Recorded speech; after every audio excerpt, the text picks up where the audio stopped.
Good morning in New York, good afternoon in Lviv.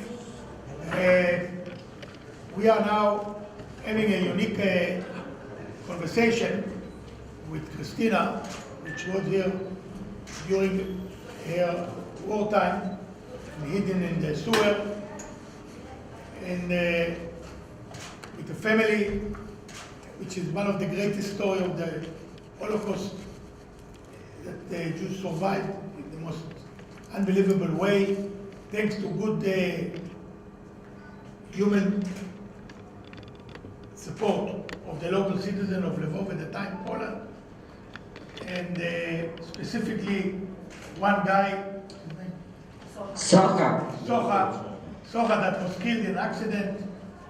Actually, we were trying to get some of his relatives today in Lviv, but we understood they were moved to Poland. So we couldn't find them here. Maybe we find them in Poland. Basically, we went today, before this conversation, we went to the sewer, we went to see the place, and unfortunately, there is no mark whatsoever on the place, although your book, The Girl with the Green Sweatshirt, brought to the attention of a great exposure up to a special movie, Polish movie that was made that almost won the Oscar, quite rightly so. yeah. And through that, we were exposed, which eventually we made the Limud in Lviv after we saw the movie, and we decided this is where we want to head. I told it to the mayor yesterday. I saw the mayor this morning, and I told them we have to do something to memorize these great hero stories of those survivors and those which supported the survivors. And the bottom line is that the mayor agreed that we're going to do something. Now it's up to us. Christina, it's up to us. And as you can see, Limud is very determined, and you know that you are very determined. The very fact that you are here with us, you made it all in the most difficult way, thanks to your determination. And we're going to make some proper way to make sure that this will be remembered and will be marked in the area. The mayor said he will give us our support and make sure that we will continue to do so until we do it in not a long time from now. So I would like very much, we have a group of journalists here from Israel, as well as few participants from Limud. And after what they saw this morning, and this evening we're going to see the movie itself. It will be a very interesting phenomenon for us to hear your story. And obviously at later stage we'll open it for questions. So Christina and Rabbi Muriel, please, thank you very much for getting up so early in New York time and being with us. Thank you very much, I appreciate that. I would like, can I say something? You should. Yeah, that I would like to thank to everybody. No, wait. Go ahead, we tell you husband, we hear you well. Okay, good. Thank you. Then once more I'm saying I would like to thank everybody for a job, such a good what they did, and for inviting me to participate in this program. And now I am ready for questions. Okay. Mordechai, you're first. Okay, we visited today the sewer, and it made a great impression on us. We really can't forget it. Can you go back and describe us this particular day when you came out of the sewer? What were your feelings, your memories? Yeah. You went to the sewer inside the building? Yes. Yes. Yeah, this is where we went out from the sewer. This is where we emerged. Yeah, it was, organized by Socha, who said that the children should emerge first, then the women and the men, and the last supposed to emerge my father, who is the captain of the ship. And this way how we emerged. It was very difficult for us because we couldn't see, because we were sitting 14 months without light or little bit of the light. And when we came out and the sun was shining, we were like, we saw everything in red light, orange red. We couldn't make difference, clear difference between people and the area around. But after a while, slowly it came back. One thing I would like to say, that we came, we emerged from the sewer. When we went to the sewer, my brother was 3 years old. He was sitting there 14 months. When we emerged, he started to cry and said to my mother, "Mom, let's go back. Let's go back." He wanted to go back because he forgot like the world look like.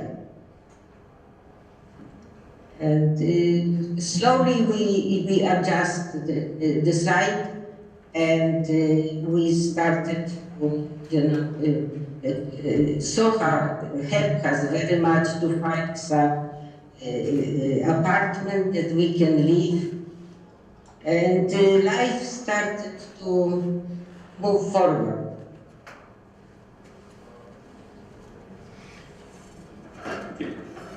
I want to ask you, what was your ordinary day during these 14 months? Ordinary day? How did you do from morning to evening? We try, especially my father tried to make a day most like normal day, because he wanted to keep us that we will stay like human beings, not like wild animals.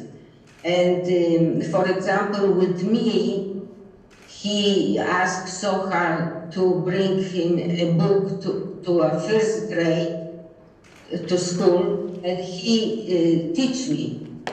He was teaching me how to write and read, and he was teaching me math.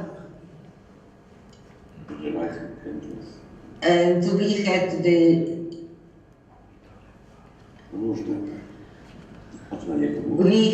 the carbide lamps and candles, and I always had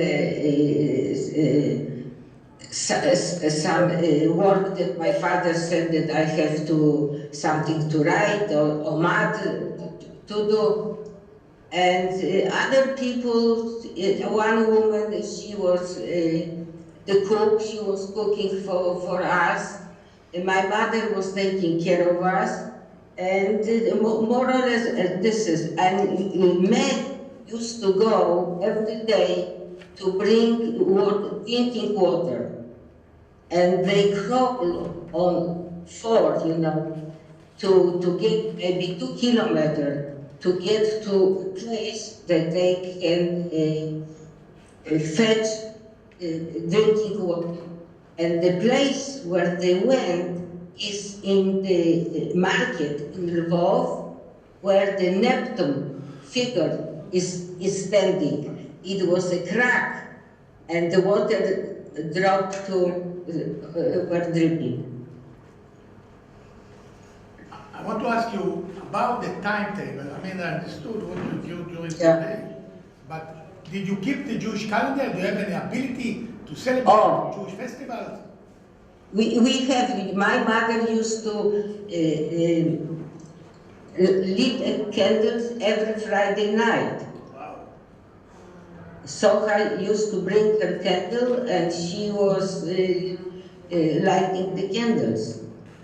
And we knew when are the holidays, We knew it. So, Yes.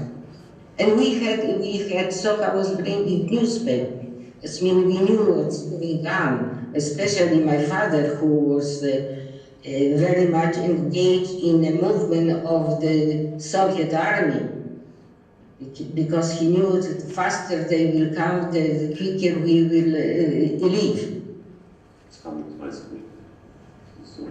So, I want to ask you about moments during these 14 months. I'm sure there were many moments of tense.